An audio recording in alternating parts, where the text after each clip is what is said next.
Hello, stranger. It's been a minute since we last kicked it. And by the way, just got in town, and I won't let cumulus clouds all in the sky ruin my vibe. Usually I don't do this often, but since recruiting isn't an option due to unusual rain and thunder, baby I wonder,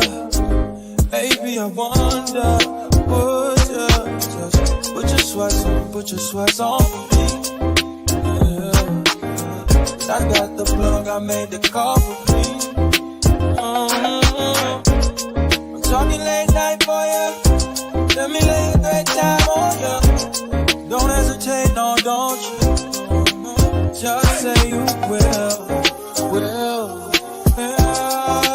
Come through and chill. Just say you will.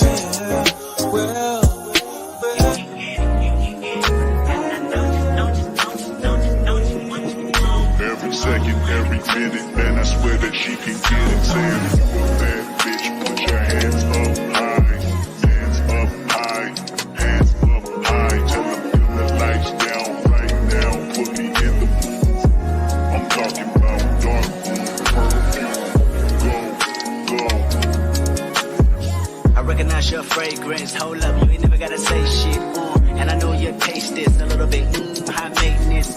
Everybody else basic. You live life on an everyday basis with poetic justice.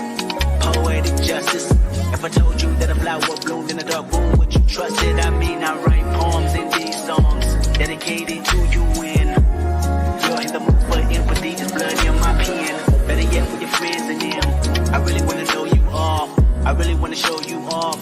Fuck God, pour up plenty of champagne. Cold nights when you curse this name. You called up your girlfriends and your girl in that little bitty range. I heard that she wanna go and party. Nigga, don't approach her with that Atari. Nigga, that ain't good game, homie, sorry. They say conversation rule the nation. I can tell, but I could never right my wrongs unless I write it down for real. P.S. You can get it. Don't you what you want. Poetic justice, put it in a song. Alright.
Yo, welcome to the S.C Experience, aka boy Eric, and we back. You feel me? We back with another live. You feel me? Raiders, Broncos, AFC rivalry week this week, man. I know the season has not gone the way we expected, but if there's one thing for sure, it's still Raiders football on Sunday, and hopefully we win, right? You know, that's the even though we haven't been winning, hopefully a win. We could get another win under our belt and a sweep the Broncos like we did last year. Shout out to everybody, man. Hopefully everybody having a blessed day. Tough time never lasts, but tough people doing. You guys are so tough people. I appreciate you guys for tuning in this late night. You feel me? Late night on East Coast, a little bit in the afternoon, late afternoon for the West Coast. But shout out to everybody, man. Hopefully all is well, and hopefully everybody has a great week. And coming up, there's a lot of things happening in college football and in Sunday night football in general and everything in general. Shout out to you guys, man. But yeah, today we're going to talk about everything that's happened since my last live till now. So everything from the press conferences to stuff like that, to injury reports to reports coming out of the camp to everything leading up to the Raiders versus Broncos, seeing who's out, who's in, and you know what's going on, right? Shout out to Anthony Estrada. What's good, Anthony Estrada? Circus Raiders up in the building. What's good, Circus? Good to see you. My brother Sean Johnson's up in the building. What's good? What's good? What up, Anthony Estrada? Tubi's up in the building. Judge to LA.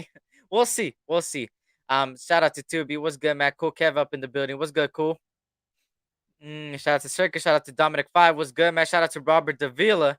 Salute to the nation. Thank you, bro, for coming out and doing this for the Raider Nation. You already know, man. You know, dropping content, a lot of content. Gotta continue pushing, man. If there's one thing for certain, the content is not gonna stop just because the Raiders are losing. Don't matter. Win, lose, or tie. Raider Nation till we die all day, every day, man. So we're gonna keep pushing out the content.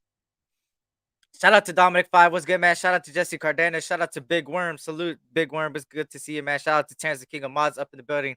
Already dropping links. I appreciate that, brother. Shout out to Circus. Jesse's up in the building. Thank you for representing the world champions, Los Angeles Raiders, 1983, man. It's all about the LA Raiders, man.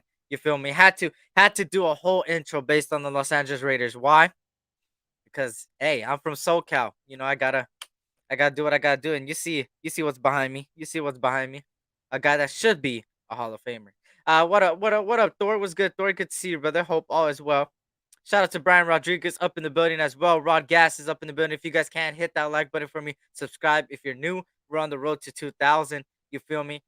Shout out to Ray Love up in the building. What's good, man? Shout out to All Lies up in here. Shout out to All Lies, man.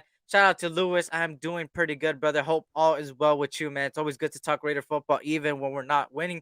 Like I said, we're gonna keep pushing out the content and seeing what's going on around the nation. You feel me? The season hasn't gone as planned, but at least we all can agree that a ghost has better hands than Keelan Cole. Hey, facts. And Earn comes in with the tall midget. And speaking of Earn, this motherfucker with the tall midget, motherfucker. Hey, I got somebody backstage, man. You see him right here calling me a tall midget, whatever the fuck that means. But shout out to this guy, man. He's always been on the channel, man, and he's a big part of this channel, so he could consider this channel his, man. And we out here growing, man. You feel me? We're close to 2,000, man. We're only less than 500 away, actually, which is really good. We're gonna keep pushing out content though.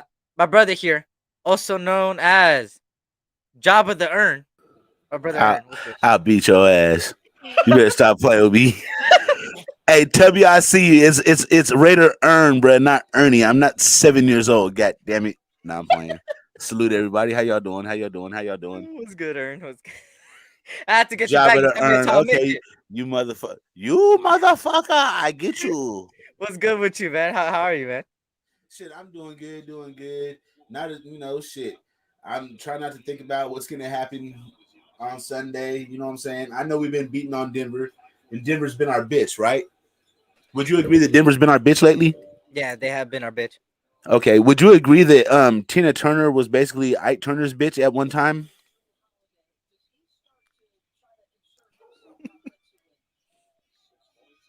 I get where you're going with this. And I think we're about to take our limo ride on Sunday for those who get the reference. Yeah, it's You seen the movie What's the Love Got to Do with It, right? About Ike and Tina Turner. Remember, he As used I to said, I whip know her where ass you're all the going with time. it. And then she whipped his ass in the back of the limo. Yeah, we're about to take our limo ride on Sunday, bro. I hope not, bro. I don't want to fucking lose, bro. I'm tired of it, bro. I just want wins. That's all I need. I know we can't make the playoffs, bro. At this point, I think we're not going to the playoffs. But one thing's for sure, bro. I just don't want to continue losing, bro. Like, at least go out with a fight, bro. Look at this. Is all I want is this team to fight, bro. That's all I need. No. Hold on. Let me stop you right there. Because I think you've been getting what you asked for, but in another way. Because these niggas, they're not fighting on the field, but they knocking each other out in the motherfucking locker room. Yeah, they are. So, hey, you might need to use another word. They've been fighting. I want to see love. I want to see something, bro. Fuck, bro. I'm just tired of all this shit, man. Just so much shit going on, bro. And people already, and I see Anthony just shot his comment there. People are already talking about the draft, and I'm just not that channel that's gonna talk about the draft yet, man. If people didn't realize it, the draft could always change. We don't even know who's declared for the draft. We don't know if there's gonna be people that we think are gonna be in the draft that are not gonna be in the draft because they don't declare. There's Yeah. people that could go back for another year. Yeah. There's also different types of what happens if the Raiders start winning. Now they're gonna get pushed out of the top 5. Then the whole draft talk changes. Um, Also, just in general, bro, like there's always something that happens be right before the draft and way before the draft. Last year, we thought we had a first round pick and a second round pick. And what happened? So we literally did a whole bunch of mock drafts and shit for no fucking reason, practically. That shit was hella funny, bro. That's why and Everybody and their mama was doing mock drafts, bro. fuck yeah, bro. That's why I'm not gonna do that, bro. I'm not because if you like talking about, I'll be willing to talk draft. If you guys have a question about the draft, I got you. I've been watching college football since week 1. I've been watching a lot of college football actually.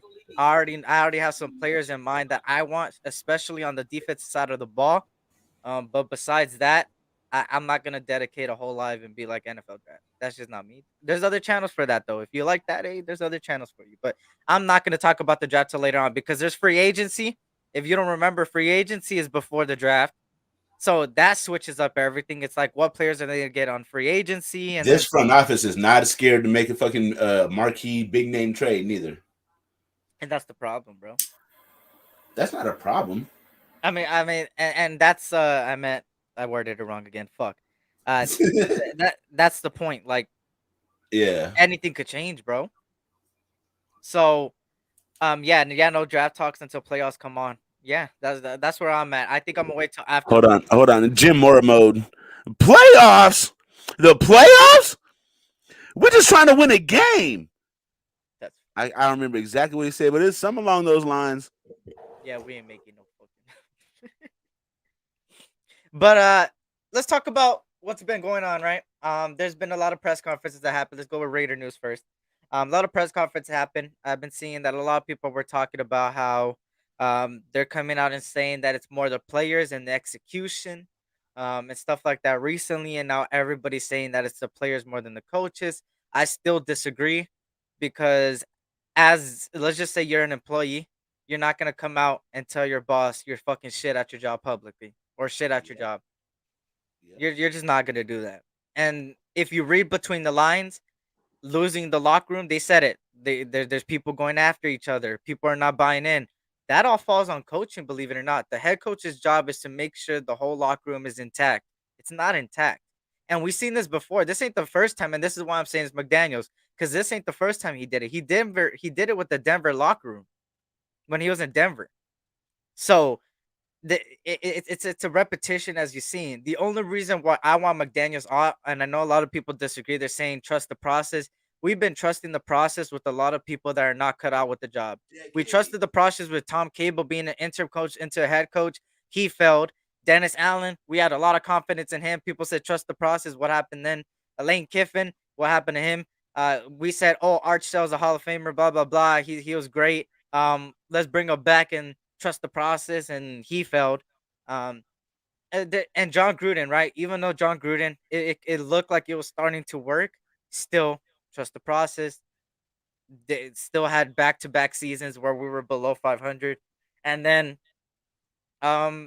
Jack Del Rio, right? We end up having one of our best year in the last 2 decades, and then we say trust the process after Derek Carr went down. We're like, oh, Derek Carr's gonna come back healthy. We're gonna look good. They traded off Khalil Mack, Amari Cooper gone. They shithole the whole thing, and then brought in a new coach after that. So after all, I'm just done trusting the process because the process has not been giving us any trust, like gaining our trust. In my opinion, it hasn't gained my trust because it's been a repetition every single year. We keep giving the right contract to the wrong people. I keep saying that. But what do you feel about it, man? There's a lot of players that have been coming out saying it's execution. What do you think, man? It's a lot of shit, bro. They don't believe in the coach. They don't believe in each other. They don't believe in the system. Half these people are already on vacation right now. They've already checked out. You know what I'm saying? You got quite a few people on our team that are still getting 1-year contracts. They're already gone, looking for next year. Josh Jacobs' contract is coming up, right? We had the option to extend him for a 5th year. We didn't. Now I'm looking on Spot Track, and his yearly value is at $11.8 million. We got locker room dysfunction. This team looks like shit. he's not coming back, and it's not going to be because the Raiders don't want him back. It's because he don't want to. He's not going to want to be here with this bullshit, I bro. think a lot of players aren't gonna be here, bro. A lot of them. This team's going to look completely different next year. The only thing that's going to be the same is the one thing that everybody wants to change. Derek Carr will be your starting quarterback for next season. I don't give a fuck what It's a y'all say. possibility, bro. Believe it or not, just based on the moves they're doing and stuff like that, it's just a lot of speculation. That's why the offseason is gonna be very interesting. The offseason is gonna be very fucking interesting to see what happens with the team. But Yep. yeah, I don't know, bro. I'm just tired of the trust the process, seeing 2 to 3 years, and like technically speaking, I already seen 2 to 3 years from McDaniels. McDaniels had a whole clean slate with Denver, fucked that up, and then he came over here and fucked up a playoff team to that. And let me show you guys a clip from media. I know a lot of people don't like to talk about the media, but the media has been speaking facts about Josh McDaniels, and I think it's been vice versa now. A lot of people in the Raider Nation, content creators, are more like against the media, and the media is against them. But for me, I'm kind of with the media on Josh McDaniel, the stance on Josh McDaniels. And I'll show you a few clips from some analysts real quick. I Yep. showed you guys Brandon Marshall. Brandon Marshall was actually underneath Josh McDaniels in Denver. Believe it or not. Shout out to El Capitan Rafael, man. The $228 right there, my super chat. What's good? Eric Young is GOAT. Salute. I appreciate that, brother. I appreciate those kind words. Shout out to King Pookie Nation. What's good, man? What up, Ralph? Yo, Eric, are you streaming World Cup? I want to, but it's early in the morning, bro. I don't think I'm gonna do it. Shout out to Diego, man. What up, cuz? What's good, man? What's good, Diego? Diego. Good to see you, brother. Long time no see. Shout out to Digital Prez up in the building, man. One of the hard workers Prezi. behind the scenes, man. What's good, Prez? What's good, EJ? Good to see you, brother. Hope all Hey, is well. Prezi, I need you to make something for me, bro. I need you to make, you know, that scene of Friday with Craig and Day sitting on the porch, and then Debo rolls up on the bike. I need you to take these two dudes that I'm funking with, this dude Gordo and this dude Darrell the Savage, and put their faces on Craig and Day and have me on as Debo rolling up on the bike. Like, what you got on my 40, homie? Hit up Prez behind the scenes. That's gonna be funny. He'll do it too. Shout out to Anthony Estrada. He says, yo, and also SC, y'all ready to get butt absolutely whooped against the Bruins today? Well, fuck the Bruins. Fuck UCLA. Fuck them Cardinal, whatever the fuck, blue Charger color motherfucker. Fuck them.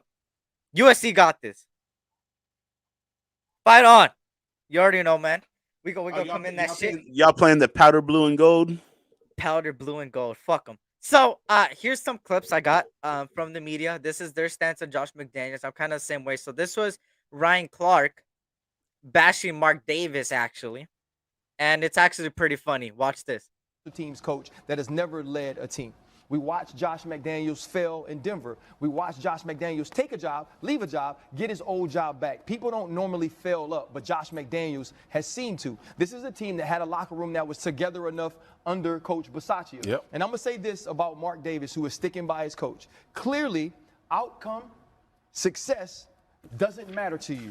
But I'm going to tell you like this. Do not stick by Josh McDaniels as he continues to mess it up the way you have stuck by your barber. When you think about this team, think about where they were last year when it ended, and where you are now in one-score games this season. That's about coaching. That's about preparation. That is about execution. This team seemed to be able to do it last year. Why can't they now? He said, you better not stick with Josh McDaniels the way you stick with your barber. Yo, he's right though, bro. I'm literally an outcast on this, bro. Cause everywhere I see, everybody just talks about the players. It's the players. It's the players. I'm like 1 in like 30 to think it's more of the coaching staff, bro.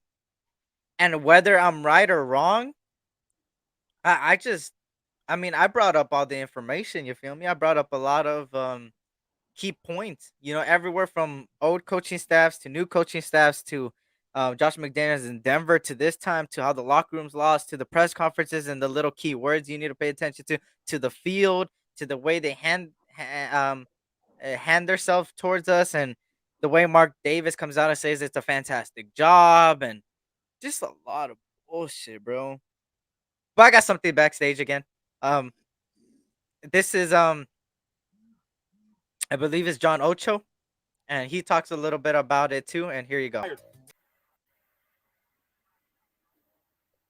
How do you feel about those two clips? Right about the time I was thinking, bro, we're stuck with him, and I'm starting to accept it. I mean, And that's the everybody else thing, is bro. starting to say it. That's what sucks, man. It's like we gotta accept it. That's all It's it like is. We gotta it is accept what it. it is. And Honestly, If we get rid of him, who's gonna want to come here knowing that who's gonna want here to come here to coach this team, knowing that they could be gone after 1 year? You could uproot your family, move them to the Vegas, only and be gone person after to 1 year. fix this is McDaniels because he's the same one that ruined it. You feel what I'm saying? That's the only the person that could fix this, and that's why at this point I could talk about Josh McDaniels, I could talk about Mark Davis, and talking about who's really at fault. But at the end of the day, the owner said it. He's staying. So, my thing is like we've been all saying that Derek Carr is being micromanaged by Josh McDaniels, right? Which I believe is true. The season is gone. Why don't Josh just call the play into Derek and let Derek go out there and freestyle so he can see what he's got and going into next year? If you micromanage him and have him do everything exactly the way you want it, you're not going to see what he could do as an improviser. Derek is an excellent improviser, bro. We have him playing like fucking robot quarterback right now. Yeah, I don't know. It's just it's so hard to pinpoint on what McDaniels is necessarily doing, right?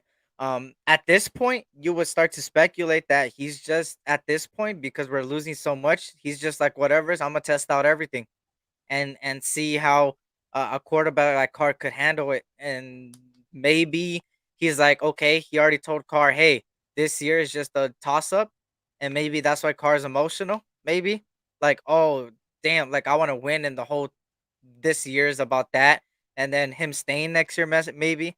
But it's hard to pinpoint on you know what what they're trying to do because a lot of people are saying tanking, but I think we weren't even supposed to tank in the first place. I think they were supposed to win, and they thought the system was going to work perfectly with the star talent that we have, and then it just failed. And now they're just releasing people, trading people, benching people to make it look like it's a tank now. Those benchings and those releases and all of that shit is coming from player versus player UFC matches in the motherfucking locker room. I hear that it's bad, bro. I don't want to keep on saying the same thing, but I know I haven't said it on your show yet, bro. I hear that it's bad. It's like county jail. You got cliques in the front of the locker room and cliques in the back of the locker room, and it's like motherfuckers. This clique don't like the other clique. I hear it's really, really bad. I don't know. I you got to send me where you seen this, but I wouldn't doubt it though. Just based on everything that's happened. It's from a Raiders insider source that we all know. Hmm. He don't have his own channel. I mean, like, look, it's one thing. Arizona. Yeah. Oh my god, bro. Here we go again with this shit. That's what I'm hearing. Uh, That's what I'm hearing. Where is the Raiders stationed at? And this person hasn't really like the insider information this person is giving me hasn't really like failed yet. You know what I'm saying? It's pretty on Well, point. look. I don't go by he says she says, but just based on everything that's happened, I could see why that could be true because we already heard and It all straight out fit. of their mouths that players are going against players already. So that's already Derek's shows me a little bit Derek's talking about I wish everybody in here took it as serious as I do. that That too. fits. All of that shit fits. So there's just a lot of tension. And Gabe, check your IG, brother. But there's just I don't know, bro. It just hurts. Like eventually, like you get tired too, to the point where you're tired of seeing your team lose. Cause like literally me, I've never seen a Super Bowl. I've seen Super Bowls, I mean other teams, but I've never seen my team go to the Super Bowl because I was 1 years old when they made the Super Bowl. So to be continually losing, I'm trying to. That's why I have a different perspective than a lot of. Avocado. Shout out to Avakazi. What's good, Avakazi? Good to see you, brother. And shout out to Joel E. What's good, man? Raider Gabe up in the building. Michael Guerrero. What up, MG? Good to see you, brother. And here's the thing, bro. I feel like why I'm demanding so much more is because I'm just tired of it, right? I think that there's a disconnect as well as far as the new generation to the old generation, right? We hear a lot of people talk about, oh, you've never seen a winning team, right? We hear that a lot of arguments going on. Oh, you're only 20 or you're only 21. You haven't seen a winning team. But it's a whole different ball game than old school than new school. And you could admit too, it's been a change of game, change of style in different plays, a change of just the NFL in general since the 80s till now. And I think till this point, getting used to losing is not okay. I think just because people have seen a Super Bowl, they're like, That's oh, okay, where you know they're what? at. I We're seen, so used to it. We're 2 decades in, bro. and that's the thing. And I think that's not what you should be used to. We should not be used to, let's trust the process on people that have shown that you can't trust. Yeah. This coaching staff has not only lied to our faces multiple times, but has resumes of fucking up another team like Josh McDaniels. And I'm not gonna blame this on Ziegler. This is the reason why I don't even mention Ziegler, because Ziegler's actually doing a pretty good job, probably the best job out of everybody as far as bringing in players. He brought in talent. He brought in superstars. He brought in Adams. Chandler Jones is actually good, believe it or not. Rock Ya-Sin was the top 5 corner, and I could keep going down the list. Jayon Brown was top 5 in coverage as a linebacker in the last 5 years. Yeah, Ziegler's not the problem. He's brought in pieces. He's brought in He's pieces. drafted Now, well too. yep, and now it's the coaching to take those pieces and perform with it. Look at the Eagles, right? The Eagles are win now. My You could God, tell. Eagles are They beasts. lost Jordan Davis. Jordan Davis is injured. Fletcher Cox is a little bit old. You know what they end up doing? And last week, if you looked at the Eagles losing to Signed the Donkey Washington, Kong. if you watched the Washington Commanders beat the Eagles last week and give them the first loss, it was because their defense was shit. Eagles defense was absolute shit during that game. So what did the owner do? What did the general manager do? He said, "Fuck this. I'm not gonna let my defense be the reason why we lose games. Let me bring in Adamik Sue and Linval Joseph, two people that could perform I at forgot they the got D both tackle of them. spot Huh?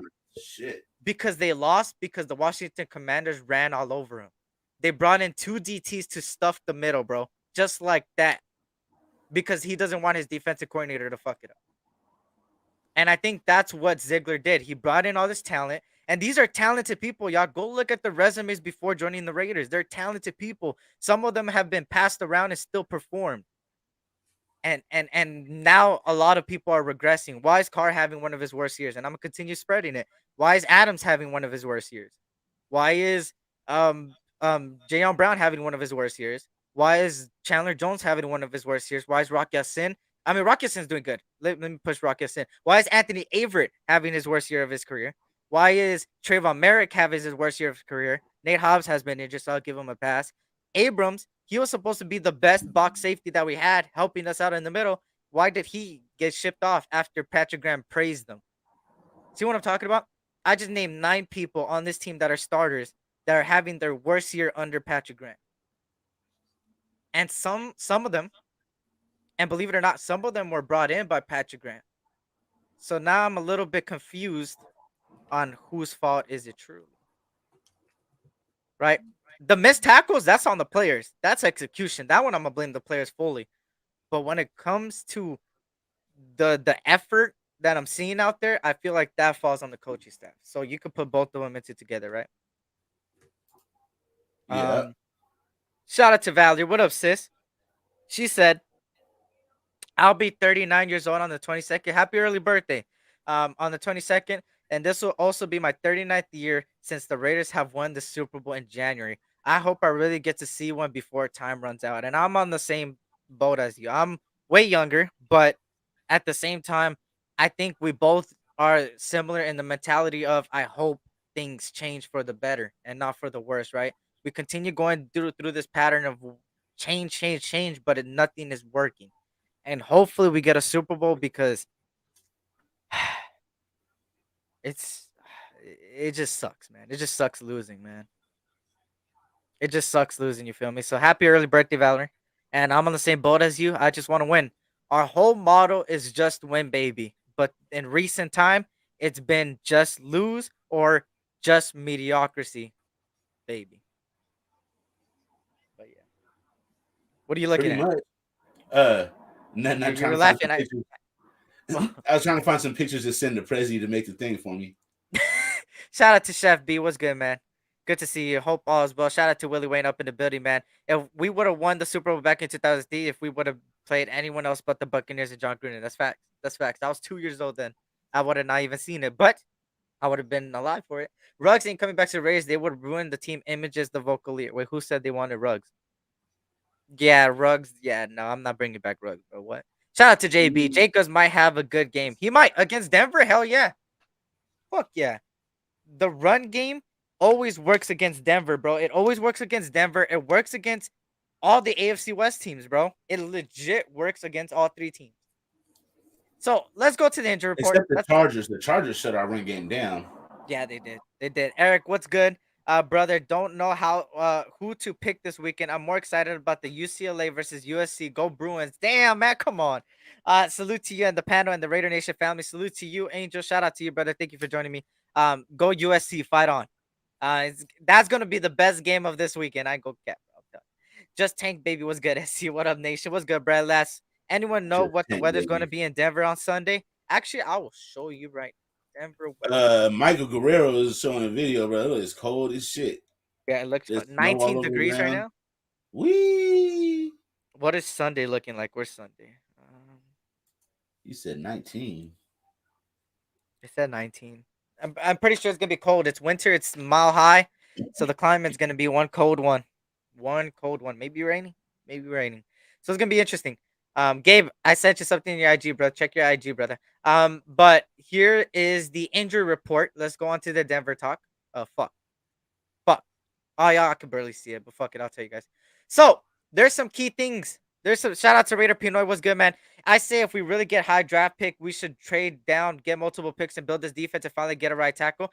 Valerie, that would be a good idea, actually. If we're in a bad That's not a position bad and we could idea. still get the player we want later on, I would trade down. If this is what it's looking like, I would trade down because in the position we are right now, it's whether you want to go quarterback or you want to go D tackle or you want to go defensive end. Will Anderson will be on the board where we're at right now. Will Anderson's on the board. Jalen Carter's on the board. Bryce Young, maybe CJ Stroud. One of those two quarterbacks going to be there. Uh, Eli Ricks driving home right now for sure. Eli Ricks, which I've been talking about. Guys, remember, I've been talking about Eli Ricks weeks ago. I brought up that name, and he's leading college football in the most coverage grade and everything. He plays for Alabama. He's a really He's good. a DB. He's a defensive back. He might go in the Okay. first round. Another guy I've been looking at is Joey Porter Jr. Like I said, I'll talk about the draft, but I'm just not going to dedicate a whole life yet. But Joey Porter Jr. somebody I've been looking at since day one. He's out of Penn State. I really like his athleticism, his agility, his range. That's somebody that I'm looking at. You could get in the later rounds, maybe second, third round if you want to go cornerback then. Another guy that I'm looking at, Jalen Carter. I mentioned him. As far as quarterback, I've been a big Hendon Hooker fan. Hendon Hooker over Will Levis fan. So I like Hendon Hooker. He's just a little bit older, but having a 25-year-old there, man, ready to go and looking like he could start day one, which, believe it or not, I think any young quarterback that comes into this organization is not going to start day one. I think we're still going to have Carr there or a veteran quarterback there to help them with knowledge of whatever route they take, because I don't know what route they're going to take. But you could do a lot of things with the draft. That's why I said when the draft comes, it's going to be a more interesting than last year. I promise y'all. And trust me, I'm going to bring fire draft content. I mean, fire. I mean, you thought last year was good. I'm going to bring fire content. But this is the Broncos Raiders report. So apparently, Luke Masterson is questionable. Colton Miller apparently has an ankle injury, is questionable. He's been limited all week. So our left tackle might be gone for this game. Denzel Perriman is questionable. Sam Webb is a full participant. Will be ready to go. Amir Abdullah is ready to go. Derek Carr is ready to go. Brandon Bolt is ready to go. Devontae Adams is questionable, bro. That's the main thing. Devontae Adams is a game time decision. So that's something to monitor as far as it goes. Let me actually bring up this real quick. Also, the Broncos are gonna be without two of their main receivers. But we've went through this before. Remember the Saints? The Saints were without Michael Thomas and Jarvis Landry, and we got our asses kicked. So I'm not gonna take it out of perspective, but they are missing their two receivers. So the two receivers they're missing, as you can see on your screen, I don't know if you guys can see it because they're very small. It is KJ Hamler, which is their third string, and Jerry Jeudy, their number one. So Jerry Jeudy is out. KJ Hamler's out. Their fullback is also out. That plays fullback and tight end. Who else is out is their inside linebacker, Jonas Griffin, that took over after Bradley Chubb, is out. Justice Simmons, a full participant, so Justice Simmons will be out there. And they got a lot of questionable revolving around Their O-line, Cameron Fleming, they're starting tackle Tom Compton, also the questionable. Their other guard, Graham Glegau, is also questionable. So they got a lot of offensive linemen on the injury report that are questionable and that have been limited all week. They also have without their two receivers, and I think just based on this injury report, exactly what Michael said, we only need Jacob Sunday. So what do you feel about this injury report, man? What catches your eye? Let me see. Devontae Yeah. and their receivers as well. Mm-hmm. Those are the main things that stand out to me. Without Devontae, bruh, you ever seen Black Panther without the vibranium? Yeah. Yeah. He's not that good. Hey, It's gonna but be something here, like let me that. give you a hypothetical real quick. What happens if this offense looks better in sync without Adams or Waller or Renfro? What happens if they ball out? At that point, what do you start to question? Shit, I Just didn't even imagine. think of I'm not that. saying it's gonna happen. I don't think it's gonna happen, but just hypothetical. Just throwing a Yo, it's a possibility. I didn't even think of that, bro. Shit. because apparently I think Waller's still out. He's not ready to come back, and Renfro looks like he's out again. So, we're gonna be most likely if we don't have Adams, it's gonna be No, Mac Renfro and Hollins. Waller are definitely out. They're out for 4 weeks because they're on Oh IR. yeah. They have to be forced out. It would be Keelan Cole, Mac Hollins, and who am I missing? DJ Turner. DJ Turner. Yeah, that would be 3 receivers with Foster Moreau. Imagine that off. What the? And then Josh Jacobs, of course. That's crazy. Yeah. That's crazy. Shout out to everybody, man. We have too many linebackers injuries. They should just bring Will Compton in for a few weeks, right? He's too busy doing podcasts, but right, Valerie. Like we got a lot of injuries now, and some. Hopefully, they don't make D tackles like Neil Farrell and stuff be inactive and a healthy scratch. Let them play, bro. Give them snaps. Like give them snaps, bro. If you got nothing to lose, just give them snaps. They're young talent. They're rookies. They need snaps. I'm just saying. They. I don't Like know. like Broncos is banged up. We're banged up. Both teams are banged up. At this point, it's gonna look like a fucking preseason lineup on both sides of the football. So go out there, win the fucking game. Let's at least sweep the fucking Broncos, and that's it. I don't think so, I'm not. bro. I don't know, bro. I just want to win, bro. I just hate losing, bro. It's like But if we want to win, we're gonna have to do the same thing we did last time. That's the fucking formula that yeah, worked. The same exact thing. They couldn't stop it. They can never really stop Josh Jacobs. Give him a heavy dose of Josh, then throw to Devontae. I mean, and then Mac, you can catch Mac on a few under routes. You know what I'm saying? I don't know. Just yes, definitely Raiders Pinoy. Josh should eat this weekend for sure. yeah. Shout out to Julio. He's Julio, a what's good, hometown man? buffet. That would require Cole to actually catch the ball. Facts.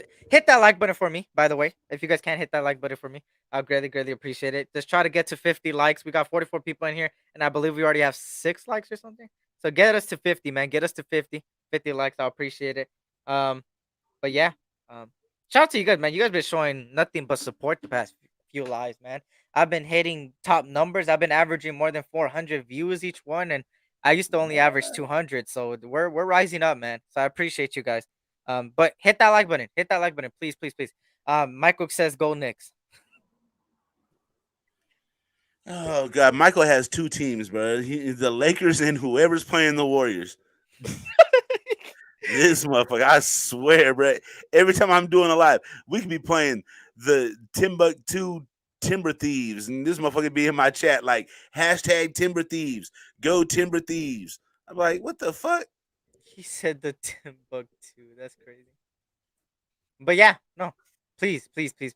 Uh, hey, Curry dropped 50 and lost. Don't I know remind you're me. mad at that. Don't remind me. Shout out to Julio Cooler. He says, "Man, My I've been saying my man Avery Clay, was going to bro. be trash even before we signed him. I seen Brian Edwards cooking his ass week 1 last year, and Docs and Wasted said I'm crazy. I mean, like I said, he's having his worst season, bro. If you look at his numbers, I broke it down in my. Everybody has their worst season with the Raiders, Everybody does actually, yeah. except for Devontae. Avery, if you look at his numbers, I kind of broke it down when I did my cornerbacks, like the position battles for cornerbacks. Um, believe it or not, Anthony Averett, since he came out of the league, each year he got better. Like his numbers got better, his coverage skills got better, his coverage grade got better, and he was progressing each year. So that's why when he came to the Raiders, I said he would be better than Trayvon Mullen because not only is he healthy, but he's also faster and physical, just like him. But he also has been getting better each week and staying healthy. So that's why I say he was gonna be better. But now the way this coaching staff was built and the way a lot of players aren't working, bro, a lot of these players don't look the same they were before they joined the Raiders. And it sucks. It sucks because these are players that produced for other teams, but just not us. It always happens that way. And if we And do get Max a has play, been silent the last 3 weeks, believe it or not. shit, has he? Yeah. Just imagine if Chandler Jones would have been half what he is. This defensive line would have been better. We wouldn't even be worrying about DTs, even though, yes, DTs are very, very important. But having two physical edge rushes that could get to the quarterback like this helps out the DTs tremendously. But because one side is not holding up their way and the other side is out here getting triple teamed, it's kind of hard to Are we to to the Are we to the point where we're going to admit that Yannick and Max was a better combination than Chandler and Max? I agree. Me too. I agree. And Yannick was here for only a year, right? I've been a Yannick fan since he was in Jacksonville, bro. I was like, bro, I even sent him a message on Instagram one time, like, bro, you'd be a perfect Raider, man. And then we got him and then let him go, and I look stupid. We need to get a young DT that too, man. That's too. Um, but yeah, Raiders need to tank. I hope not. I just want to win, bro. I'm not gonna go into each game saying I want to tank. I want to win, and we're not winning, so it sucks. But each week is 0-0 to me. You So know, what players do we see coming back for next year? As it stands right now, because I know it's incomplete because the season's not over. I'll say Max, of course. I'll start with the defensive line. I think Max stays. I think Neil Farrell, Matthew Butler, all the rookies stay. I think Nate Hobbs stays. I think Rocky Sin stays. I think Merrick stays regardless. Harmon would stay. Jayon Brown might be let go. Jayon Brown is on a 1 year contract. Yeah, so he's gonna be a free agent. Diablo, I wouldn't bring him. I would kick him. He's still on a Um, rookie contract though.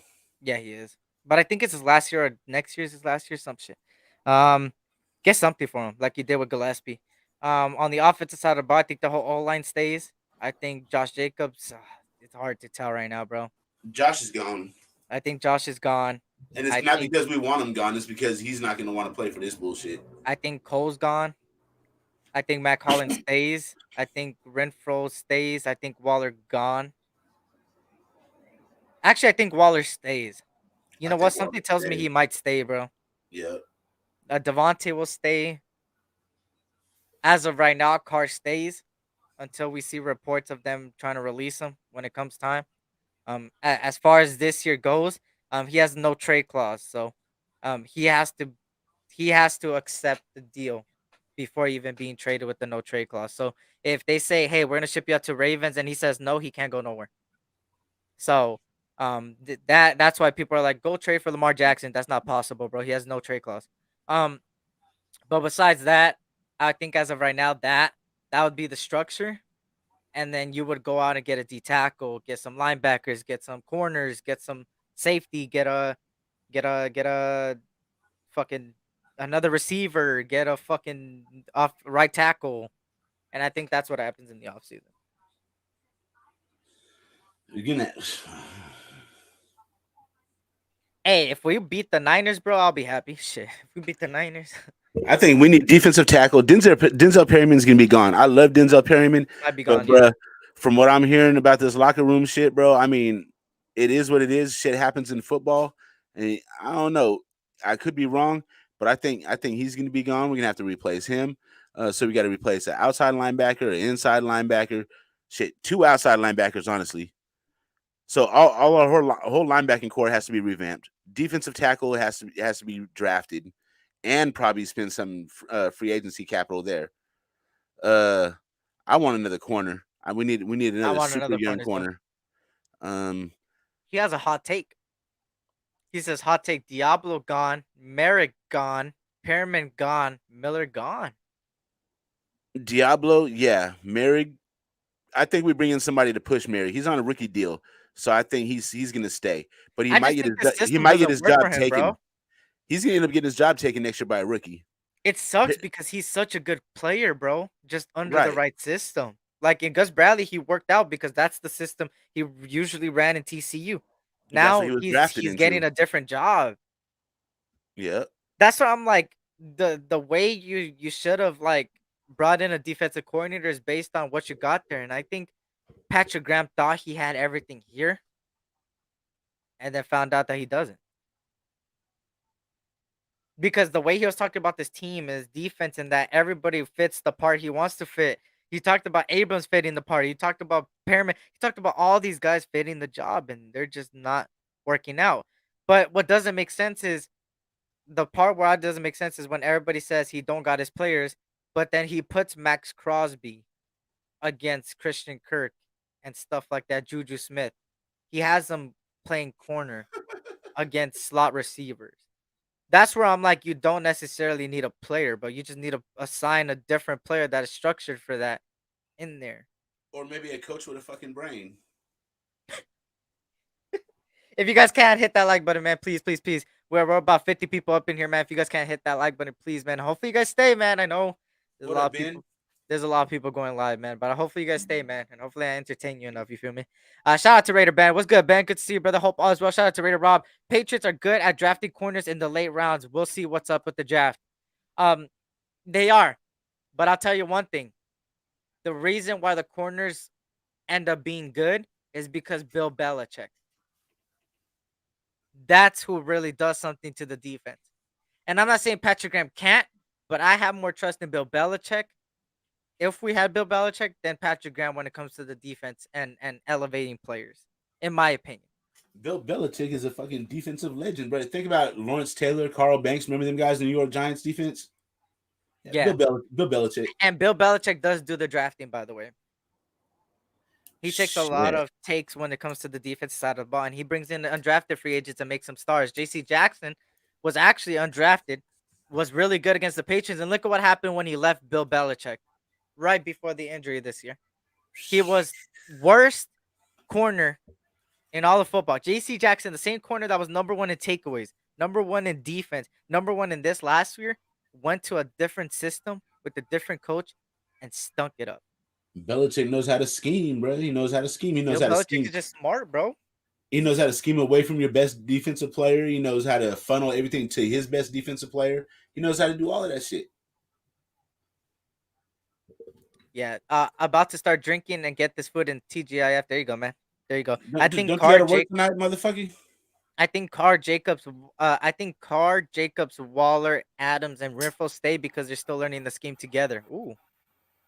Okay. Yeah. I think Ern's on the same page as you there, and I did hear a lot of reports that could be a possibility, and people would be mad, bro. See, this is the dumbest shit I've heard. If you're gonna give McDaniels 2 years, you got to give the core 2 years too. And Go ahead, you know what's so sorry. funny, bro? You already know what's gonna be the thing. Oh, he's been here 9 years. But anyways, look at with that right there, bro. You know how many people I've heard say if Carr's the quarterback next year, they're not gonna watch football, Raiders Then football. go on in. I'll help you. That is the craziest shit I've ever If you heard, don't want bro. to be a Raider fan, you can send your stuff to PO Box la la la la la. You know what I'm saying? Shit, I'll take it. There's a lot of people saying they're not gonna watch Raiders football Fuck if them. Carr is the quarterback, bro. Fuck them. They wasn't real fans to begin with. Then. Like that literally like blew my mind. Like I'm sitting here like, bro. Eric, you must be new to this. I've heard it all with these motherfuckers, bro, in my lifetime. I've heard it all. If Al Davis don't sell the team, I'm gonna be a 49er fan. Go on in, bitch. It's crazy, man. That's crazy, man. And I think I gotta look behind the scenes real quick who said it, but I need to go back because once I confirm it again, I'll let people know behind the scenes who said it. Um, but a shout out to John Raider was good. My question for both SC and Earn: will y'all be cool if Bill left the Patriots and comes to the Raiders as head coach? McDaniels at OC. I'm down for that. Oh fuck yeah! The fuck? Of course, but the likelihood of that happening is woo. I would fucking yeah. That likelihood is like this. But if I had it, bro, I would snatch Bill Belichick. I would say, Then you Bill got Belichick, get your dumb ass over here, bro. What the Bill fuck? Belichick is a fucking real ass leader, a grown ass man, bro. That's what we're missing. You Josh know how good our McDaniels is defense not would be that. under Bill Belichick, bro? We don't even need all the talent in the world, bro. He makes talent out of talentless people, bro. Every year they draft a whole bunch of people. You be like, who's that? Who's that? Who the fuck is that? And who the fuck is that? And 5 years later, these motherfuckers are in the Pro Bowl and they're on the free agent market commanding big dollars. Bro, and that's what coaches need to do. Get the talent you got on your roster and put them in the best position. Yep. That's what they've been preaching in the offseason, and I don't see it. People are not executing. People are not even disciplined. Bro, these are all disciplined things, bro. And people talk about how disciplined this coaching staff is. All right, let's break it down, right? Shout out to I forgot who it was. Fuck. He put out a clip of the D tackles, right? When they were running all over us. That's gap discipline, bro. That's shit that you get taught, and they're making those mistakes. That's discipline. That was on Stu shit, huh? When he Was was it? breaking down the defense. Bro, it's literally that comes to coaching. It's discipline. The missed tackles is not the coaching. That's the players. Oh, They for need to sure. wrap up. But the No, gap discipline, That's coaching as well because they're not focusing on tackling. discipline. That comes from practice, discipline, all of that shit. So let's just say hypothetically, right? We heard in the offseason that this team was very, very strict. I'm Like gonna go grab me very something to strict. drink out of the refrigerator right? real quick. I'll be right back. So they talked about how this team is very strict, right? Is very strict. Now, let me tell you this. The fact that they're very strict and people are still losing their minds in the locker room and being not disciplined enough and looking out of sync, that shows you how bad the coaching staff is, bro. Because if you lost the same, yes, there's new players on the team, but believe it or not, the core pieces on this team, the core, Max Crosby, Derek Carr, Josh Jacobs, Colton Miller, majority of the offensive line, uh, Hunter Renfro, Darren Waller, right? And I could go with the D line, Kendall Vickers, right? Max Crosby, not J.R. Brown, Diablo, right? Trayvon Merrick, Nate Hobbs, right? Amik Robertson, um, Abram when he was on the team, Jonathan Hankins when he was on the team. The fact that these amount of people on the team are the same people from last year, and Bisaccia brought this team intact, and this coaching staff can't keep this team intact is crazy to me. Like I said, there is a big problem with execution. Some of the things that the office does is stupid, but at the same time, for people to say that everybody's not bought in, players are getting released left and right, players are fighting within themselves, people are not on the same wavelength. People are saying taking indirect shots in the press conferences. People are saying contradicting stuff on press conferences. Just shows me this whole team is not together, and that all falls on head coaching, believe it or not. Because when you got your captains not even like having the ability to keep everybody together, that comes with the head coach. The head coach's job is to make sure that everybody is together and everybody's playing for the shield, but a lot of people aren't playing for the shield. And believe it or not, some of these players were brought in by this regime and they signed the contract to come here because they wanted to be a Raider, and now out of a sudden half of the team don't even want to be a Raider. Out of a sudden, that has to do a lot with coaching, because why are people leaving? People weren't even like this with Paul Gunther, bro. People weren't even like this with fucking our past head coaches, bro. Because playing for McDaniels is probably like playing for your fucking parents. He wants to micromanage every fucking thing. Now, let me tell you this. A lot of people talk about McDaniel's discipline. People don't like people, how strict Bill Belichick is, right? But Bill Belichick still has his team intact. Like, the teams, everywhere from the young talent to the veterans, they all play for one reason, and that's to win and for the Super Bowl. And they're still intact. Now, Josh McDaniels, he's trying to copy exactly what Bill Belichick is, but he's just not Bill Belichick, in my opinion. He's Hey, trying too much to be like him. which one of the former players? I can't remember which one it was. They posted some shit like on Twitter, and it's like, "There's only one Belichick." I It's think it like was on Sunday. Phylon. Oh no. Eric Harris, I think. That's who it was. That it was Eric Harris. We got Okay. ex-players, bro, calling out this team. We got ex-players that played under McDaniels calling out this team. We got the media calling out the coaching staff, actually. We also got, actually, believe it or not, we got ex-Raiders calling out this team when they're playing for other teams. This is fucked. Ex Raiders posting tweets and shit like, "What's going on in Vegas?" and send the little eyes and shit. I was like, "Wow, Bro. And people get this twisted. People are like, give him 2 to 3 years to get his people and build from the ground up. The whole point of this year, and what a lot of content creators were saying in the beginning of the offseason, you could go back to every single content creator's lives. Maybe some lives weren't like that, but majority literally said the same thing I said. This year, there's no excuse for Carr, McDaniels, and everybody. Reason being, because they're just inheriting a playoff team. This is not a rebuild. This is retooling, and that they knew what they were getting themselves into. The only reason McDaniels took this job, and he even said it himself, is because this is way different than what he had in Denver. In Denver, he had to build from the ground up. In the Raiders, he already had a foundation here of a playoff team and a team that is working good with each other and tearing it down. And now we're going through another 2 to 3 year process. When are we going to demand winning instead of demanding change? And what I mean is, a lot of people are demanding, oh, in 2 to 3 years we'll look good. They're shooting for 2 to 3 years, we'll look good, blah blah blah, yada yada yada.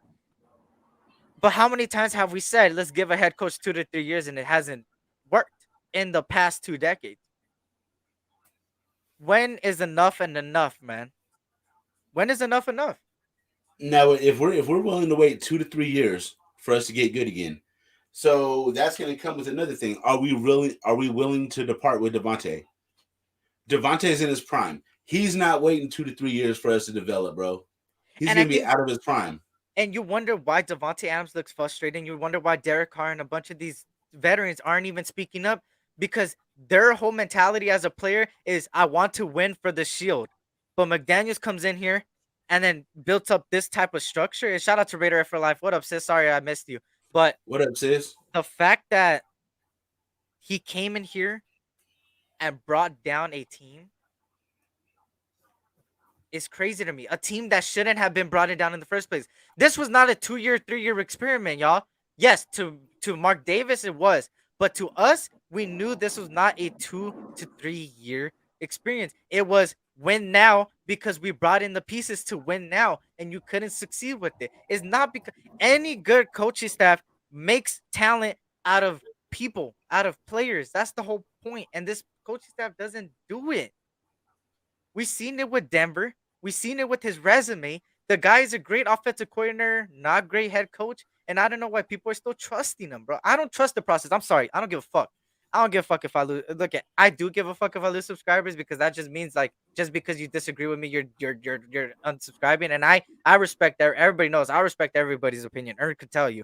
But at the end of the day, I will, if I'm the only one, I'm the only one. But if I will lead the charge, and I don't trust Josh McDaniels, and I want to win, but I just don't. And people may say, "Oh, now you don't trust him." I've been not trusting him. Ern literally knows that me and him had to fake the funk for us to trust McDaniels, because people made us buy in. We had to get bought in. We Bro, were Jim Harbaugh guys. you know how much we got browbeat for saying, man, fuck this. This hire is bullshit. Motherfuckers just staring at us like, well, you better get over it. You better get it over it. Better get used to it. So, bro, we gave it a chance, bro. I know we haven't given it a whole season, but do you guys like what you see? Has this coaching staff done anything to earn our trust so far? Ziegler's done shit to earn our trust. McDaniels has done nothing to earn our trust, bro. He's lost the fucking locker room in 9 games. They're in there scrapping. They're damn near gangbanging in the locker room. It's like county jail. Look at what Cool Kev said, bro. We should be building off of last year, and that was the whole point, Cool. They literally even said it. This is not a rebuild. They knew They knew that. But So now that they come in and change the language and the system and everything, bro. It's like kind of it's our bad for expecting too much too soon. now, Renee, you got a good point here. Where I do blame the players is where instead of speaking out straight, they're not speaking out. Whatever conversations they're having behind the scenes, they ain't good conversations. And that's where I bring the players into the They fault. scared. They scared to speak out. They have no rapport with this coaching staff. They don't know if what they say, if they say the wrong thing in a press conference, they're going to be fired out. They're going to be shipped up out of here. They don't know that. They don't have a rapport with this coaching staff. So in New England, Tom Brady could speak up because he knew he was good with Josh McDaniels and he was good with with Bill Belichick, and he knew that he had all the leverage. They couldn't just let go of him like that. But how often did you Yeah. see other players in New England speak up against the coaching staff? Yeah. Never. And shout out to 95. And that's the thing. Hey, hopefully I said it right. It's Renee, right? Or Ren. Let me know if it's Renee or Ren, the first one or second one. But I'm gonna call you 95 for now. But hey, based on this question, right? What in the NFL, just in general, right? The NFL in general, what do 1 year contract players do in every team when they get given a 1 year contract? What is the 1 year contract usually? What's the name of the 1 year contract that we Prove it. prove it? They usually play better. They play way better because they're fighting for a contract. The fact that our 1 year guys that played good before are playing horrible right now, if that don't show you something, bro. It's some deeper things going on with this locker room. I hope when these other players start speaking out, they leave. You guys could clip this. I don't give a fuck. And if people disagree, it is what it is, and I'll debate anybody.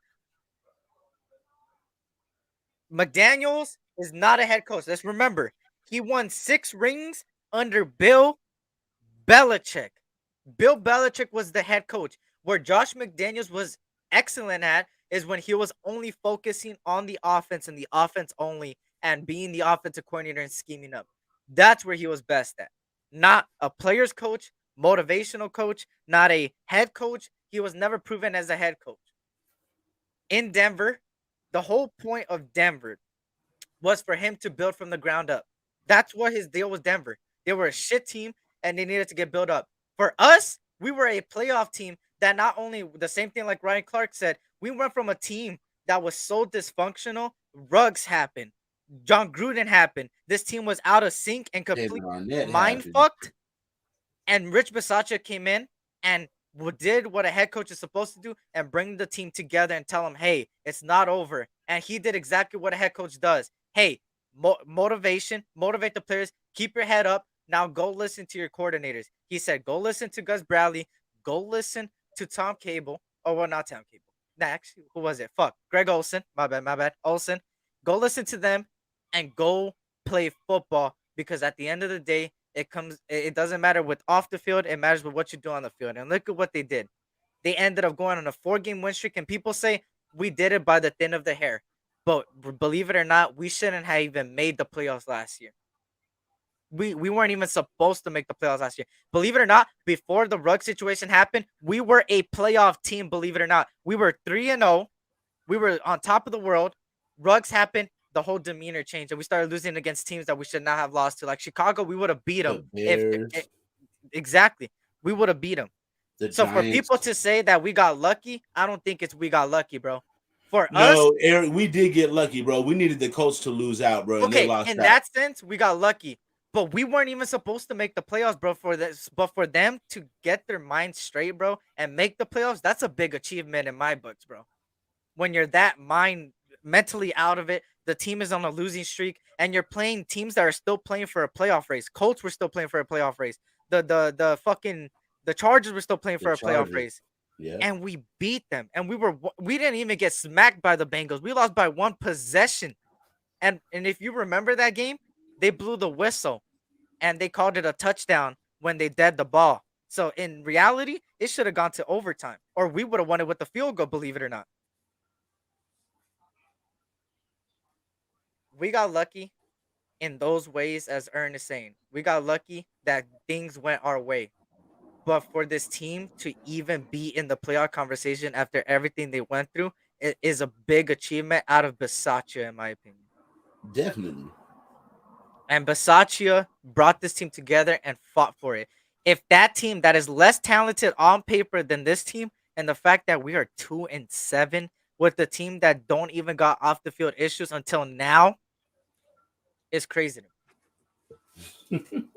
It's crazy to me. And Afakazi, we did get lucky too, bro. It wasn't just us taking care of business. We needed help as well. yeah, and that's what I'm saying. We got lucky as far as other people doing what we needed them to do. But I'm not going to take it away from the team. They did handle their the business and team they had handled to. their business. And that's why I give Rich Bisaccia so much credit. I wasn't on the Rich Bisaccia for head coach, but I was like, keep Rich Bisaccia at special teams coordinator.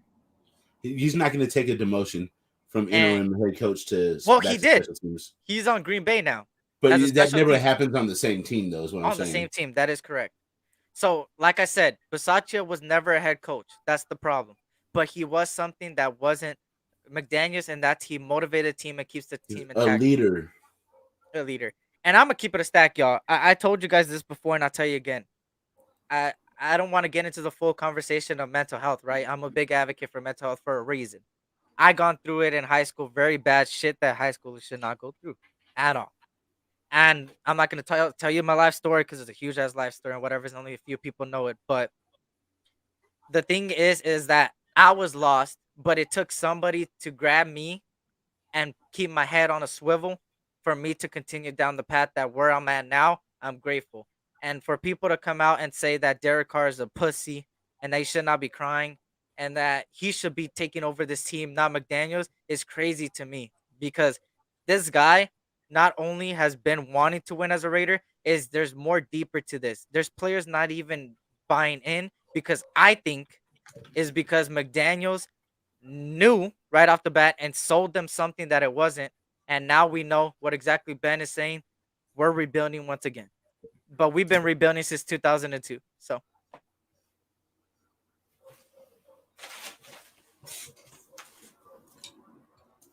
Yeah, facts, go, Kev. We've been going through mental health for 20 years with the Raiders. And we'll continue to lose until we get continuity. We can't keep firing coaches. Reasons why we've been trashed for 20 years. We also been trashed because we keep giving the right deals to the wrong people. We give, how many times did we give 2 to 3 years to each coach we've had in the last 2 decades? And how many times have they fucked it up? We're out here giving wedding rings to prostitutes, bro. That's the problem. That's the true reason why we've been trashed. I've been screaming continuity before, but fuck the continuity. The reason why the Steelers have continuity is because their head coach keeps winning with even less talented teams. Mike Tomlin took a team last year and made the playoffs with the team that shouldn't have even made the playoffs. Big Ben was absolutely garbage. Claypool, Juju Smith was shit. TJ Watt was hurt. Their defense was like 50 years old, and they still made it. Why? Because Mike Tomlin is a fucking head coach. Now, why is there an excuse for this? Now, we were screaming in the offseason that this coaching staff has everything they need. Why? Because we weren't rebuilding in the offseason, y'all. We were bringing in superstar talents to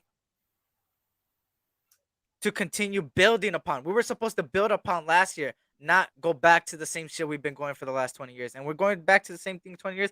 And what sucks is that we got to accept it, bro. That's the suckiest part about it. It's not the play. It's not none of that shit. The suckiest part is that we got to accept it because Mark Davis already said that we got to accept it. And that's what sucks, bro. You know how bad it sucks knowing that your team was heading into the right direction as far as talent-wise and getting sold so much shit like, oh, you're bringing in Adams and Chandler Jones and oh my God, you're bringing all these players that are actually good and then stinking it up. Pull up Circus comment. At least a prostitute could suck the soul out of you. These coaches only give us high blood pressure and sadness. Fuck. My God, I think we weren't expecting to have this kind of year. We thought we would outscore everyone with a mediocre defense. Come to find out, this defense never gelled. This whole team hasn't gelled, bro. I don't know, bro. It just sucks so bad that we got to go through this again, bro. So how do you guys view locker room fighting? Do you view it as a good thing because at least people you have somebody showing some leadership, or do you see it as a bad thing because there's dysfunction, or does it depend on what they're fighting about?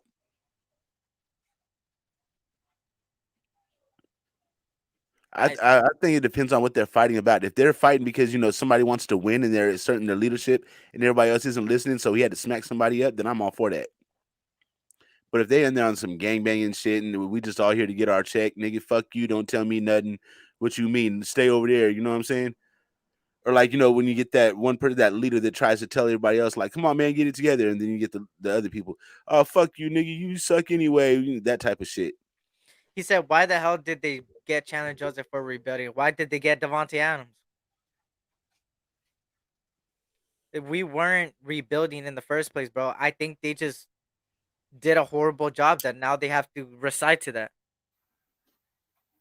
Eric, when you say the plan wasn't to tank, I think the evidence for that is look at the anger Devontae has on his face every week, bro. If it was to tank, somebody would have been like not necessarily communicated like back behind the scenes, but it would have been like implied. You know what I mean? When they got Devontae, like we're on a 3-year plan, probably looking for a Super Bowl next year. They would have had those conversations. But it tells me that the conversations that we're gonna try to win it this year.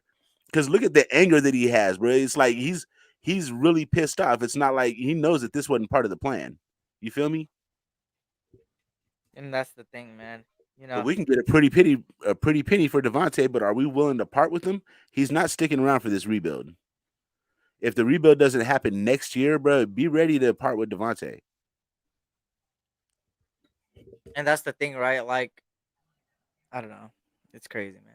Depends on the reason in the locker room. If the locker room united, but there's a scuffle and it's just between two players, our players are divided and fighting nonstop, dysfunctional. And that's what it looks like. They said it. Like a lot of players aren't being on the same page with each other. But see, this is where I get people because people usually want to argue to me saying, "Oh, it's because it's the player's fault." If you remember in the offseason, everybody said that they were buying in, right? Buying in. They were veterans were teaching young talent, and young talent was helping veterans. They were like giving each other knowledge and helping each other out. And then now in midseason, out of nowhere, everybody just doesn't want to play for this team no more. Well, some people want to play. Like Derek Carr came out and said that he wants to play for the Shield, but a lot of players don't want to play for this head coach. Well, players we don't know, and we could speculate that some of the players are the ones that got released. Abrams gone, Jonathan Hankins gone. Who else? Gillespie maybe. Look back at the injury reports when you get a chance. Yeah, I know you like to do research and shit like that. Look back at the injury reports for the last 4 weeks. Look at who was healthy and got scratched, and Clee, then we'll be able to figure out who the locker room problems are from there. Clee. The rookies have been Per- inactive a lot. Perryman, Perriman. Um, Renfro. I mean, Renfro's injured, he's injured. Waller's but do you injured. think Renfro had like a little bit of a? He don't even want to comment on questions now. If Renfro doesn't seem, And do you think Waller doesn't want to play either? That's why. yo, I saw that YouTube short you posted of him in the locker room, right? Now look at that. It makes me look at him different. I'm like, dude's is kind of a stand-up dude. He's willing to take the responsibility. He hears the chatter, but so I'm willing to wipe his slate clean and take back everything I ever said about him. So when he comes back in 4 weeks, completely healthy, like he said, right? Gives him 4 weeks, gives him a chance to heal up all the way. When he comes back in 4 weeks, completely healthy, I'm gonna give him a completely clean slate. You do Yeah. good from there, you're on my good side. You fuck up, bro, you got to go, homie. And that's the thing, Fox Pack. The reason is division because some people want to win and some people are buying into it, and other people don't give a shit. Now, let me ask you this: do you think that McDaniel sold them that they wanted to win, and now coming out of how they're going, is they're giving the team like, oh yeah, we're rebuilding or we're waiting for next year, and you think that's why people are frustrated, or do you think that it's just it's just he lost the locker room? Um, I'm hearing reports that Darren Waller is not even trying to get healthy. He's not doing the work and he's supposed to be doing, and the staff is getting frustrated with him. And now that begs the question if that's true. Uh, Well, that's the argument that I've had. And i- the is argument that it? I Do you get think back is like, do you go think ahead. he's fighting the coaching staff? And that's why. Honestly, just being like 100% honest, you know how I feel about Darren Waller. I think there might be a tremendous pressure on him to get back on the field quicker than he's ready. And I think this IR stint, this 4 weeks, will give him a chance to really heal all the way up. And then we'll really see what we're working with from there. But, I've had that same argument before, too. I'm like, I just don't feel like he's making getting well his number one priority. So we see him doing everything but going into the fucking trainer's room. But then, like, what I'm hearing back, even from, like, people that are doctors and know this type of shit, is like there's really nothing you can do to get better except rest. And, we can't really just have him laying in bed all day. Then when he comes back, he's going to be completely out of fucking shape. It's going to take another month for him to get in game shape. So we kind of need him to be up and active without really putting too much strain on it. It's like a hell of a situation for us to be in. Like I said, I'm just trying to, give him the benefit of the doubt at this point and give him a clean slate when he comes back. And we'll go from there. He said, Valerie said, do you really think he's hurt that bad, though? And because it's going all the way back to Thanksgiving last year. It's a calendar year. I've been saying that for about 3 weeks now. I just start to speculate, bro, just with bringing everything into one, like, bowl, right? Like getting all the press conferences and the conversations and the play on the field and the way they handle themselves on the sidelines and the way of that. I feel like the coaching staff got a lot to do with Waller not coming back because Waller don't want to. Because it's weird because the other week, remember, he was cleared. He was cleared There's to a play, game time decision. and he was good. And the coaching staff said, "No, you're not ready." It wasn't the trainers. The trainer said he was ready to go. He said he was ready to go. He was even practicing, and the coaching staff said, "You're not ready to go." Which game was that? 2 Was weeks that the ago. New Orleans game? The one Or before, Jacksonville? or I think Jacksonville, either Jacksonville or the week before that. Week before it was New Orleans. So now I'm gonna give you the question. I Now, think what New is Orleans is the week that the fucking locker room fights happen. Because remember, think about our body language for that New Orleans game. Remember, everybody, we it were was like, horrible. we look awful. Nobody's hustling. Nobody's like slapping five. Nobody's helping each other get up or none of that shit. We were divided as fuck for that Saints game. I think that's the week all that shit happened. I'm sorry, E. No. Go ahead. I've been talking too much, bro. I ain't go. You good? I really believe our offense could really explode if we had Adams, Renfro, Waller, Foster, and Jacobs out there at the same time. And that's the thing. We knew on paper that this was gonna work so good. But when you have injuries, when you have a coaching staff that is not on sync with the players, and the players are not in sync with with the players, it's just a whole dysfunction between them. You can have all the talent in the world, but if this team is not gelled, it don't make any reason. And that's how it is this year. People say that we lack talent. I think this team is more talented than last year. Way more talented. And you may say, "Oh, that's wrong, Eric." Okay, well, let's break it down. Everybody in the preseason was saying that Chandler Jones was better at run and pass more than Yannick, which was true in his career, and then came over here and hasn't done the greatest. I think we were more talented last year, but in a different way. We didn't have superstar talent, but think about our offense. Josh Jacobs was still Josh Jacobs, and we had a more capable running back in Kenyon Drake, even though he is partially injured most of the time. But he was injured the whole time. He tore his ACL. ACL. We had a better pass blocking running back in Jalen Richard. This year we have a better blocking fullback in Jakob. Last year's offensive line, I think. Now this year's offensive line is better. This year's offensive line is definitely better. Yannick was better than Chandler. The defensive linemen were way better. The defensive tackles were way better last year than this year. Who do we have? We had motherfucking Jonathan Hankins and Quentin Jefferson. We had way better defensive tackles last year. Inside linebackers, Perryman. Outside linebackers were who we have except for Jalen Brown. In Jalen Brown's spot last year, we had. Yeah, Gillespie out there. At linebacker? They had Morrow was hurt. I'm trying to think. I just think last year we were a little bit more talented in different spots, but now we have superstar talent on offense. But we're missing Renfro. Last year we had Renfro, and he was in sync with the system. This year we're completely missing him altogether. Even when he's on the field, it's like he's not there. Adams is way better than whatever we had last year. Yeah, Um, he's carrying the offense. Him and Matt Jay. Collins, in my opinion, is better than Zay Jones. But Zay Jones had that chemistry with DC. Zay Jones was forced to play the number one because of the injuries, and I think Zay Jones just finally got the opportunity to play. Yeah, he didn't get a chance to play his natural position there too. I don't know. I just think overall, but we got more talent this year, bro. It's just just because they're playing bad right now doesn't mean they're talent. I just think that the coaching staff made them play bad, bro. I Who was better, Rocky Sin or Casey Hayward? see they're both good. Believe it or not, Rocky Sin hasn't allowed a touchdown. He's still leading the league in coverage. Oh, well, not leading the league, but he's top 10 in coverage. The guy's Oh, playing I didn't good. know that. Casey Hayward Okay. was just good with the Gus Bradley system. So he's another guy that you could say was really good. It's just a lot of toss up. Regardless, they added people to the team, right? They added people to the team that was supposed to make it better and it didn't make it better. And I mean, shit. My take is they sold they would win because so they got sold that they would win because the moves pointed that way. We ended up not winning. At some point, the directions changed. Same reason Ziggler made the contract with some that he did. I think so too. I think that in mid form, it kind of twisted their whole plan, bro. Like, yeah. All of Ziegler's contracts have an out in them. Every single one of them. I was looking at all of them on Spot Track. I was like, every one of them have an out. Whether it's 1 year, 2 year, 3 years, they all have an out.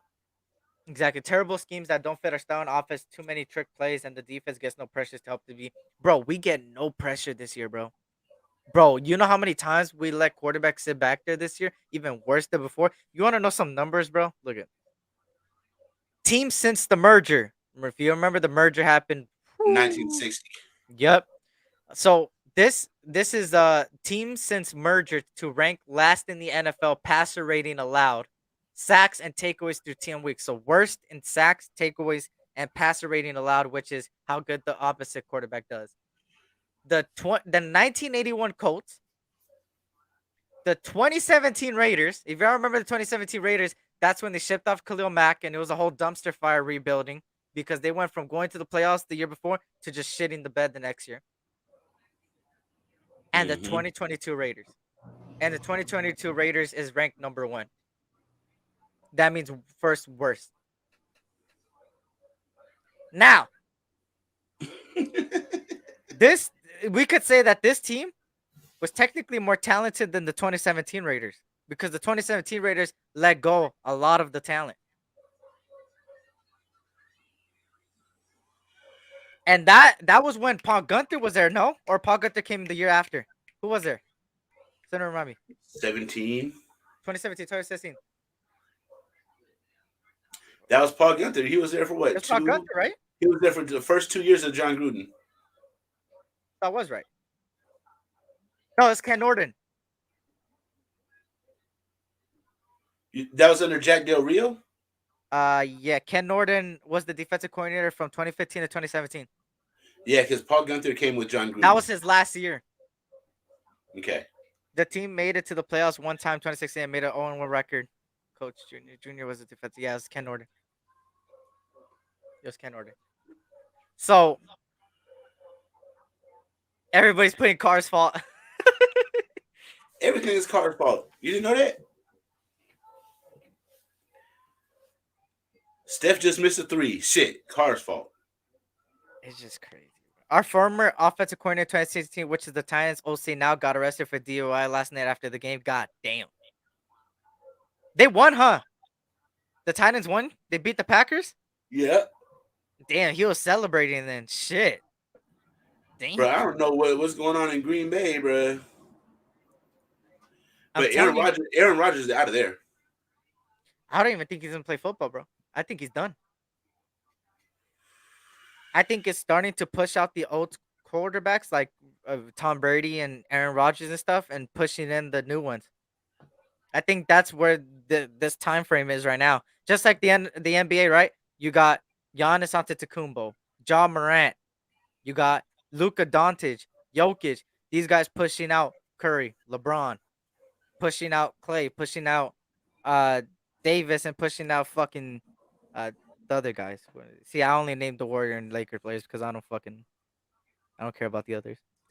James Harden, Russell Westbrook. Oh yeah, James Harden, Russell Westbrook, fucking Joel Paul Embiid's technically George, Chris Paul. yeah. That's what's happening in the NFL, bro. It's a new era coming to the NFL. Yeah. I don't, it's not looking good because the system that we run is not very new quarterback friendly. We're doing bad, but yet Adams is still getting his numbers, which is crazy. It's like the You know Lakers, bro. what? It's You know like how they're doing bad, yeah, but LeBron still gets his numbers. yeah. You know how good Adams is, bro? It's to the point that he's having one of his worst years of his career and still putting up higher numbers than 90% of the NFL.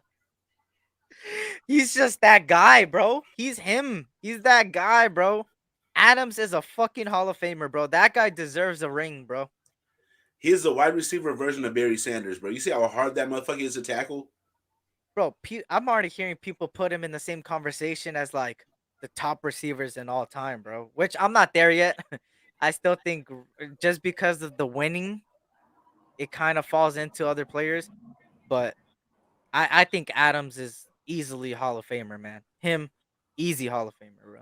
The guy I didn't is. realize he was this fucking good until I seen him play for us. I'm like, this guy is fucking amazing, bro. I knew he was amazing, but I didn't know he was this amazing to the point that we're so dysfunctional and the guy's still putting up the numbers. He's still top 5 in receiving yards, bro. And Right. there's been 3 games where he wasn't even fucking targeted as much, and he only got like 3 yards one of those games. I remember that one. Like, bro, this guy is crazy, bro. You don't bring a guy like that if you're rebuilding. I can't put that in my mind that you're bringing in this talented players, Hall of Famers. What up, Mitch? Bro, shout out to Mitch. What's good, Mitch? I don't get that shit, bro. I'm trying to really analyze the fuck out of it. Like Devontae Adams. You know how crazy the YouTube world got when we got Devontae Adams? There was 12 lives that happened at the same time. I went from not doing a live because I got cut off, and 15 minutes later, Adams gets signed, to clicking the live button and dropping the link in the chat, and 12 people were on my chat, 12 people were on Hammers, there was 10 people on another. Like, bro, it was one of the best moments this offseason, and now we fucking suck. You don't bring a player like that if you're rebuilding. I can't process that, bro. I really can't process that. I'm trying to.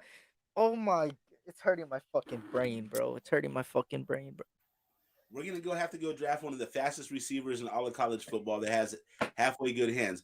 Got to have somebody to take the fucking top off the defense. Then we'll be super dangerous. You know what's so funny, bro? Devontae is our fastest receiver. That's fucking crazy, and he's not even known for speed. Well, DJ Turner technically, but I see what you're going with.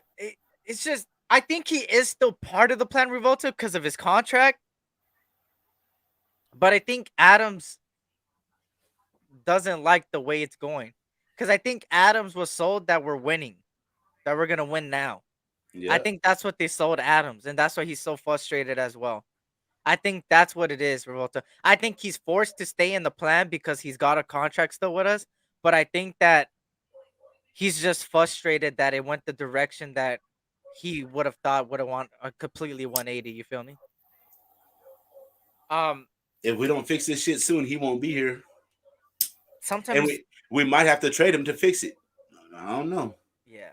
The good thing is that it's gonna be a fun weekend, right? Yeah. Hopefully we win, right? I'm still not on a let's lose on purpose to get a top 5 pick. I'm more of let's win. And if we don't win, then it's another week of the same shit. But if we win, it's like, okay, cool. like let's go. We won. Finally, right? If they somehow turn this shit around, bro, I will be the first one to make a full live apologizing to the coaching staff. Which is not going to happen because I know it's not going to happen. I mean, as much as I want the Raiders to win and I want the Raiders to win, I just don't have trust in McDaniels, bro. And even though I don't have trust in McDaniels, Mark Davis doesn't give a fuck what I think. He doesn't give a fuck what any of us think. So Hey, again, for the ones that didn't hear it earlier, right? You guys all know the story of Ike and Tina Turner. You've seen the movie What's Love Got to Do with It, right? Now remember, like Tina Turner was like pretty much treated like Ike Turner's bitch, and then like in that limo ride, like towards the end, like she kind of whipped his ass in the back of the limo. Okay, so we're all on the same page, right? Okay, cool. Now the like between the Raiders and the Broncos, they've been our bitch like for the last 5 or 6 years, but we're kind of playing like shit. And Russell Wilson, like I hate to say it, last week he kind of looked like Seattle Russell Wilson at the end of the game. Bro, we're about to take that limo. yeah. We're about to take that limo ride on Sunday, bro. I have a feeling they're about to bop us upside our head. I just want to have a post game where I could finally say we won, bro. Again. Man, who do we play next week? I think we play Seattle. And who do we play the week after? New England, probably. The Steelers. No, Steelers are Christmas Eve. Oh yeah, it is. Hold on. Probably like the Patriots. It might be the no. Yes. Okay, so the Rams. No. It's Broncos, Seahawks, Chargers, Rams, Patriots, Steelers. We're not winning the game until Christmas Eve.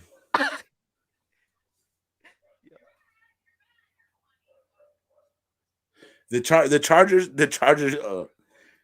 Wait, how are their receivers doing? Are they coming back? If they're coming back, we're in trouble. Well, for who? The Chargers. I don't know. If Williams and Allen are coming back, we're in trouble. You know what else? The Rams might be without Cooper Kupp when they play us. Are they going to be without Aaron Donald? They're still going to have Aaron Donald. But that defense hasn't been performing, bro. That whole team hasn't been performing. Jalen Ramsey been looking like Brandon Faison. Shit. But see, the whole point of McDaniel's system was yards after catch, and we're just not doing that. We have the talent to run the slot, and we just don't do crossing routes or slant routes. It's a bunch of fucking deep routes that don't make any sense.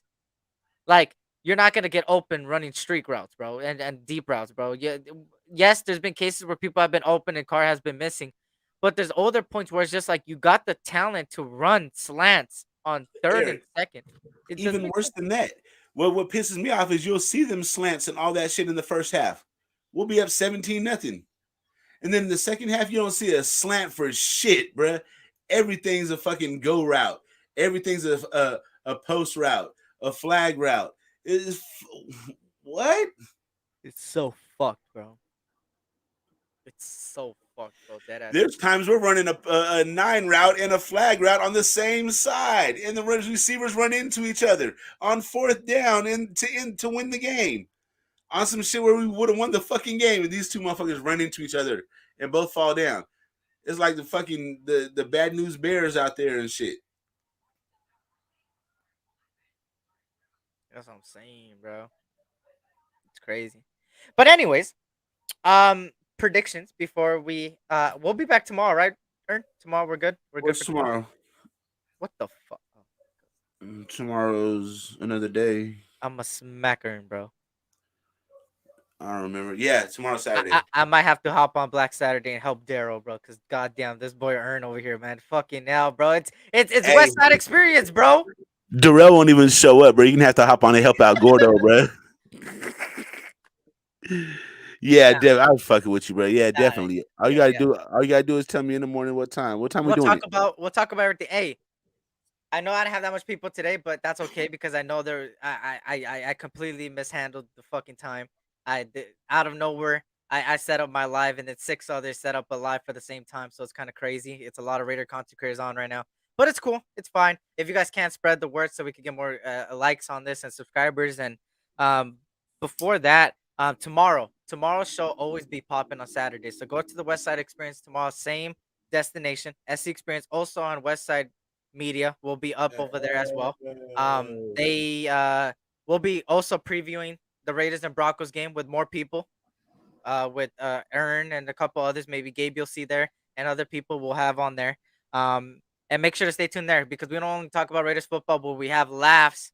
We talk about anything. We talk about college football, everything. We laugh. And Ern sometimes be watching college football at that time. So he'd be keeping up with the scores. I'd be watching college football during it. There's a lot of things, man. So stay tuned for tomorrow, usually in the early afternoon. So stay tuned when I create it. You may not get the notifications. I already checked. There's over 200 people that have my notification clicked.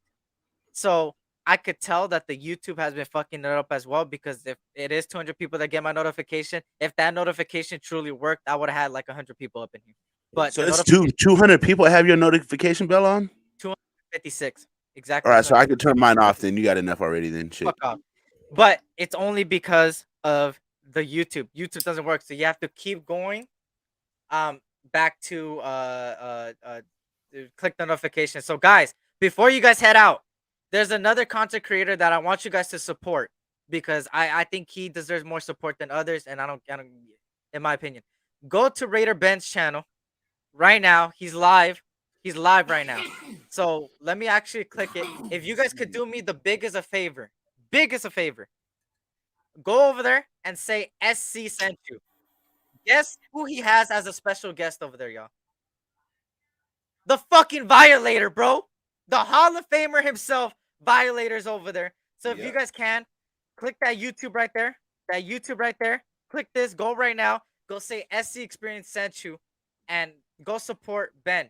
I got you tomorrow, Avakazi. I'll be giving links to everybody, man, to pop up. So go to that link right there, that youtube.com/watch. That is Ben right now. He's live with Violator. Go say SC sent you, man. Go support him. And I appreciate you guys, man, so much. Hey, blessings go to over, you guys.